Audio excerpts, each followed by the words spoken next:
কে শুভ সন্ধ্যা। ইতিহাসের তৃতীয় পর্বে সবাইকে আজকে স্বাগতম। আজকের ইতিহাসের তৃতীয় পর্বের বিষয় হচ্ছে বেন জনসনের লেখা ভলপন অর দ্য ফক্স। এই গল্পটায় তিনি উল্লেখ করছেন যে এই গল্পের যে মেন লেখক থাকেন মেল পেন, তিনি হচ্ছে একটা স্বর্ণ, মানে তৎকালীন সময় স্বর্ণের প্রতি মানুষের এত পরিমাণ আকর্ষণ ছিল যে স্বর্ণকে সাধারণত সূর্যের সাথে তুলনা করা হয়েছে এবং স্বর্ণটা হচ্ছে সূর্যের চেয়েও বেশি দামি হিসেবে এখানে তুলে ধরেছেন। এবং এই গল্পে আরও উল্লেখ করছেন যে মানুষের লোভ লালসা, যেমন আমাদের দেখতে পারি যে এই গল্পের ভিতর মানুষের যে যৌবনের প্রতি লোভ লালসা থাকে, টাকার প্রতি লোভ লালসা থাকে এবং অন্যর প্রতি যে লোভ লালসা থাকে, সেই বিষয়টাই এখানে বেন জনসন তুলে ধরছেন।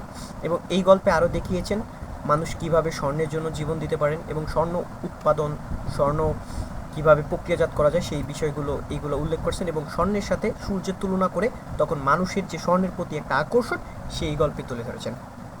এবং দ্বিতীয় কথা হচ্ছে যে আমরা যদি দেখতে পারি যে বর্তমান সময় আফ্রিকান যেই কালচার আছে, আফ্রিকান কালচার আমরা দেখতে পারি যে স্বর্ণের খনি বা স্বর্ণের জন্য মানুষ কী পরিমাণ করতে পারে সেটা তার একটা এক্সাম্পল হতে পারে। তাই বলা যেতে পারে যে বেন জনসন যে এই গল্পটা লিখছেন এটা বাস্তবতার প্রেক্ষিতেই 90% বর্তমান বিশ্বের সাথে মিলে যায় এবং মানুষ যেটা করতেছে সেটা সম্পূর্ণ তার ওই বইয়ের সাথে মিলে যায়।